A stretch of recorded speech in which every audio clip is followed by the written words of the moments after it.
성지순례는 소풍이다. 성지순례는 야유회다. 각가지 여러분들이 여러 가지 생각을 가질 수 있지만 성지순례는 바로 은총이다. 또한 성지순례는 피정이다. 그죠? 그랬을 때 여러분들이 일상을 떠나서 장한 우리네 신앙의 선조, 순교자들의 삶을 묵상하고 또한 묵상된 바를 사는 것 자체가 피정이어야 될 것 같습니다. 그래서 이 시간 조금 적잖이 덥고 또한 여건이 안 좋지만 언제 우리가 이 청와대 뒷마당 같은 이곳에서 그리고 또한 이 충청도에서 가장 비싼 나무들이 여러분 앞에 펼쳐지고 또한 홍주목 목사가 신임을 달랬던 이 정자 여하정에서 바로 마치 갈릴레아 호숫가에 예수님이 제자들의 배를 한 곳에 군중들에게서 좀 떨어진 곳에 배를 내고 말씀을 선포한 것처럼 이 근사한 장소에서 이 미사를 드리는 은총입니다.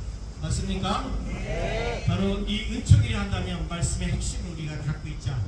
바로 교회는 이 말씀 안에서 이 맥락적으로 무엇을 이야기하는지 오늘 연중 22주일까지 무엇을 이야기하는지 잘 우리가 알아야만 됩니다. 맥을 잘 잡아야 삶이 바뀌고 삶이 바뀌어야 은총이 된다는 것은 상식입니다. 그러면 말씀의 맥은 무엇인가? 바로 복음을 읽는 모든 사람들은 예외 없이 예수 그리스도를 원합니다. 당신의 현존을 보여줄 것을. 바로 이 예수님은 보이지 않는 예수님을 눈에 보이도록 이 당신이 부활 승천 이후 부재한 듯한 이 세상에 당신의 현존을 보여준 것이 제자입니다. 합치합니다. 제자. 바로 복음을 읽는 이들은 예외 없이 13번째 제자로서의 숙제를 주었습니다. 여러분들은 예수님의 제자이도록 살아야 된다. 더 구체적으로 13번째 제자는 그 누구도 아닌 나이어야 된다. 그렇다면 이 올해 말씀의 이 맥락을 쭉 보면 평일미사는 마태오복음을 읽고 있었고 또한 주일복음은 누가복음을 읽고 있습니다. 그런데 연중 22주일 이번 주부터 마태복음의 평일미사를 넘어서서 평일미사도 누가복음을 읽고 있습니다. 여기서 말씀의 핵심이 뭐냐? 13번째 제자로서 예수님의 현존을 살아야 되는 우리가 제자라면 어떤 제자? 바로 예수님은 믿음에 관한 어떤 제자인지를 명확하게 얘기합니다. 시대에 깨어있는 제자. 만약 시대에 등 돌리고 눈을 감고 소극적이고 수동적인 제자를 원치 않습니다. 시대적 흐름 안에서 바로 명민하게 하느님 중심 안에서 예수님의 뜻을 읽고 드러내는 제자. 이 제자를 바로 예언자라고 표현합니다. 같이 합니다. 예언자. 예언자 하면 우리는 시험이 길고 지팡이를 끌고 다니면서 긴 옷자락을 끌고 다니는 그런 고정관념된 예언자 말고 현실에서 나의 집, 나의 공동체, 우리 본당에서 바로 늘상 남이 못 보던 것을 하느님의 눈으로 볼 수 있는, 눈에 보이지 않는 예수 그리스도를 보여줄 수 있는 그러한 깨어있는 예언자로서의 모습을 예수는 얘기합니다. 특별히 바로 이 깨어있다라고 하는 것은 바로 이 세상에는 꼴찌와 같은 구조와 사람들이 많으니 바로 깨어있다는 것은 꼴찌와 같은 삶, 인생들을 첫째로 만들 수 있는 이 징검다리 지도자가 필요하니 이 지도자가 예언자다. 연중 22주일은 무엇을 얘기하는가? 바로 예언자는 사회적 구원을 이끄는 선구자여야 된다라고 가르칩니다. 같이 합니다. 선구자. 여러분은 그리스도교 신자로서 예언자이십니까? 나는 예언자다. 손 들어보세요. 높이. 대답은 있으나 손을 못 드는 이 현실을 어찌하면 좋을까? 그죠? 했을 때 이 사회적 구원을 낳기 위해서는 이번 주의 말씀의 핵심은 바로 낮아져라, 겸손해라. 그러면서 루카복음 4장은 얘기하는 것은 권능을 입어라. 예수 그리스도의 가르침은 묘한 힘이 있었습니다. 이 힘을 복음적 원어에서는 엑스시아, 힘, 권능이라고 표현합니다. 우리는 예수를 품으면 내 마음 관리를 잘해서 내 마음에 저 깊은 곳에 가면 바로 내 마음에 참 마음 안에 거하시는 예수 성심이 있느니 이 예수 성심은 우리에게 가치를 입혀준다. 이 가치는 힘을 바라니 이 힘을 권능이라 한다. 나는 여러분 앞에 아무것도 아니니 그러나 예수님의 이 엑스시아 권능을 입으면 딴 사람이 됩니다.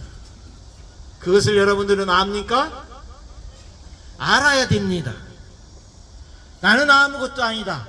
그러나 예수를 믿는 순간 새로운 사람이 된다. 이 새로운 사람을 예수라고 하는 새 부대에 새 포도주처럼 담가져야 된다. 어제 복음입니다. 그러면 이 예언자로서의 사회적 구원을 이끄는 선구자는 복음의 일꾼이 되어야 한다. 같이 합니다. 복음의 일꾼. 오늘 골로새서 오늘 1독서에서 복음의 일꾼이라고 하는 이 단어가 나옵니다. 희망의 복음을 품은 복음의 일꾼이 되십시오. 바로 예언자로서의 삶이 바로 복음을 드러내는 일이니 당연코 복음의 일꾼입니다. 우리는 오늘 이 홍주 순교 성지의 순례에 임하고 있습니다. 순교자는 시대적 예언자입니다. 했을 때 순교자 하면 예언자라는 개념을 잊지 않았으면 좋겠습니다. 조선의 후기 사회는 참으로 어두웠습니다. 성리학의 한계, 또한 이 유교의 이 피폐, 17세기 후반에 조선의 사회는 어두웠습니다. 이 성리학을 보완할 수 있는 새로운 대안적 이 학문을 찾고 있었던 사람들이 당진, 합덕, 홍선 이 선에서 군사가 미치지 못하고 또한 교통이 불편한 이 지역에 특별한 양반들이 모여서 학문을 연구합니다. 이것이 양명학입니다. 같이 합니다. 양명학. 그러나 이 양명학을 공부하는 이 학자들이 그럼에도 불구하고 이 중국에서 들여온 교리책, 서학의 책들을 보고서 이 새로운 양명학의 새로운 차원을 희망했던 그들이 모두 이것을 팽개치고 이 우리 천주교 교리책을 읽기 시작합니다. 그래서 우리 천주교에는 바로 신학적으로 이런 말이 있습니다. 하느님은 따라서 합니다. 하느님은 선교사보다 먼저 오셨습니다. 이것을 우리는 섭리라고 얘기합니다. 같이 합니다. 섭리. 이 섭리 안에서 1784년 이승훈 베드로는 중국 북경에서 세례를 받고 돌아옵니다. 돌아온 즉시 처음으로 한 일이 그의 스승 이벽 세례자 요한과 권차신 암브로시오와 김범우 토마스와 같은 초대 한국 천주교의 지도자 5명에게 세례를 줍니다. 그리고 그들은 이승훈 베드로가 갖고 온 바로 이 많은 중국의 책 중에서 마토리치 신부님 천주시리, 판투아 신부님의 7극이라고 하는 묵상서 이 2권을 가지고 교리 공부를 하기 시작합니다. 지금 제가 성지 소개를 하면서 홍주 순교 성지의 입지를 위해서 쭉 한국 천주교회사를 핵심적으로 맥을 잡아 드리겠습니다. 이 맥 안에서 여러분들이 홍주 순교 성지와 솔매, 해미 많은 성지들을 대입시키면 여러분들은 대박입니다. 아, 우리의 신앙이 이렇게 가볍지 않구나. 맥락을 알게 될 겁니다.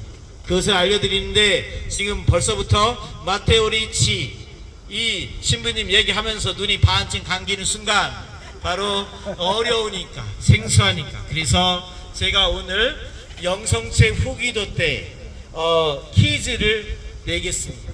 5명의 퀴즈를 내서 선물을 드리겠습니다. 괜찮죠? 님도 보고 뽕도 따고 퀴즈 듣고 퀴즈 맞히고 교리 상식 넓히고 맞죠? 그랬을 때 이 처음 마테오 리치 신부님의 천주시리와 판토아 신부님의 이 칠극이라는 이 두 책을 가지고 양반들이 모여서 공부를 하기 시작합니다. 이 교리 공부를 어렵게 강학회라고 얘기합니다. 같이 합니다. 강학회 별거 아닙니다. 모여서 공부를 하다 보니까 이제는 양반을 넘어서 중인들이 모여들기 시작합니다. 집이 좁습니다. 그래서 김범우 토마스 중인입니다. 그의 집은 한양부, 한양에서도 바로 오늘날 명동에 있는 명례방, 우리로 치면 서대문구 중부하듯이 명례방에 바로 가장 번화가 자리에 장학원이라고 하는 국악을 가르치는 기관의 건물 맞은편에 김범우 토마스의 집이 있었으니 그 집에서 미사를 드리고 있는데 일금부에 관련된 사람들이 지나가다가 한 집에만 유독히 남녀노소가 들락날락하니 수상해서 들어가 보니 미사를 드리고 있습니다. 그래서 이것이 적발됐습니다. 천주교 미사를 드리는 모습이.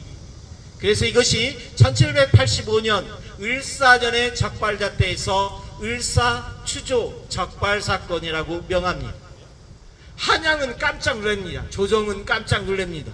그래서 양반들 귀한 이 권세 있는 양반집 잡아들일 수 없어서 바로 중인이었던 김범우 토마스를 잡아서 샘플로 오늘날 단양에 그 다음에 1786년 이승훈 베드로는 주춤했던 이 천주교 강학회의 모습을 다시 부활시키기 위해서 바로 전 세계 유례 없는 바로 짝퉁 신부님을 뽑습니다. 바로 이 짝퉁 신부님을 우리 교회에서는 가성직 제도라고 얘기합니다. 같이 합니다. 가성직 제도. 왜 짝퉁 신부님을 모셨을까? 교리 공부를 하다 보니 가장 중요한 게 미사입니다. 그런데 미사를 드릴 신부님이 없습니다. 그래서 양반들은 생각했습니다. 이번 주는 자네가 미사하시게, 다음 주는 자네 차례일세 하다 보니까 이제는 안 되겠다 해서 10명의 신부를 바로 1885년 10년 후에 중국인 주문모 신부님이 들어오기 전 10년을 바로 이 짝퉁 신부님들이 미사를 드린 겁니다. 전 세계 유례 없는 바로 우리의 자랑스러운 모습입니다. 짝퉁일지라도. 그래서 이 미사를 드리다 보니 한 번에 1000명에 가까운 신자들이 모였다. 역시 신부님들이 있어야 됩니다. 그죠? 깜보지 마십시오. 여하튼 이렇게 미사를 드리다 보니까 저 전라도 땅 진산, 오늘로 치면 금산 옆 이 충청도 땅 이 진산, 거기에서 윤지충 바오로와 권상은 야고보, 윤지충 바오로의 어머니도 아들이 믿는 천주학에 대해서 함께 믿습니다. 어머니가 돌아가실 때 유언으로 나는 내 아들이 따르는 천주를 믿소. 당신의 뜻 안에서 나의 장례를 치러주오. 이 유언에 따라서 바로 윤지충 바오로는 신주를 모시지 않고 제사를 모시지 않습니다. 그런데 이것이 사색당파가 심했던 조선 후기의 노론들이 바로 이 혐의를, 바로 못된 음모를 씌워서 바로 천주교를 탄압하기 시작합니다. 이것이 우리 한국 천주교회사에서의 첫 번째 박해, 바로 1791년에 있었던 바로 신해 박해입니다. 이 신해 박해의 조짐이 이 조상 제사 거부 사건을 인해서 전교구 습정이 근처에 바로 윤지충 바오로와 그의 사촌 권상현 야고보 두 사람을 참수를 시킵니다. 이 바로 우리나라 최초의 순교자들입니다. 그러고서 이 흐름이 한양까지 전국에까지 미쳐서 이 박해의 바람이 부르니 한양에는 바로 양반들이 전부 다 피신을 갑니다. 경기도 광주, 여주, 이천, 양근, 이 경기도 쪽으로 다 피신을 가게 됩니다. 그런 상황에서 이 10명의 짝퉁 신부님을 이끌고 있었던 권일신 프란시스코 하비에르는 시절 이 당신의 수제자 노비 출신입니다.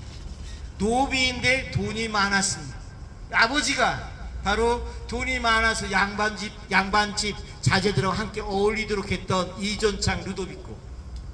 그 수제자 권일신 프란시스코는 수제자 이존창 루도비코에게 자네는 시절이 어수선하니 고향에 내려가서 선교하시게 해서 그의 고향이 바로 여러분 잘 아는 홍성역 예산 여사울입니다. 여사울, 사울, 이 사울은 서울의 사입니다. 다 틀렸자. 서울같이 부자인 동네 여사울. 바로 거기서 이존창 루도비코는 관을 쓰고 중국 비단으로 만든 제의를 입고 금으로 만든 제기를 가지고 미사를 드리기 시작합니다. 근데 이 미사를 드리니 바로 개벽천지 한양에서는 양반들을 상대로 이게 미사를 드렸는데 이존창 루도비코가 교리를 가르치고 미사를 드리는데 웬걸 양반들이 아니라 양민들과 천민들이 모여들기 시작합니다. 그래서 사람들이 모여드는데 이게 너무나 많이 모여들어서 집을 마련할 수밖에 없습니다. 이 마련된 집에 바로 공소 이전에 이 집을 뭐라고 부르는고 하면 하늘천자의 집당자 뭡니까? 천당. 귀신신자의 집당자 뭡니까? 천당과 신당이라는 이름을 짓고 바로 거기에서 교리와 미사를 하기 시작합니다. 이 한양에서는 천주 학으로서만 받아들였던 것이 이제는 이곳에 이 충청도에 내려온 시점부터는 천주교 종교로서의 뿌리를 내리기 시작합니다. 이것이 들불처럼 번지기 시작합니다. 그 당시에 충청도는 4개 주가 있었습니다. 홍주, 공주, 청주, 충주. 이 홍주, 목, 관할 안에는 이 홍주는 일본 사람들이 이 홍주와 공주 발음이 잘 안 됩니다. 일본 사람들 언어를 참 못합니다. 되는 언어가 없습니다. 여하튼 이 홍주가 본래적인 이름인데 바로 일본 사람들이 발음이 어렵고 힘들어서 바로 행정을 개편하면서 홍주군과 결성군을 합쳐서 홍성이라고 이름을 졌습니다. 아픈 사연입니다. 그러나 본래적으로 홍주란 이름을 찾아야 됩니다. 맞습니까? 빛고울 광주 마냥 홍주. 이 홍주는 충청도에 4개 주가 있었으니 이 홍주목 관할 안에는 당상관 정상품이 바로 이곳의 홍주 목으로서 홍주 목사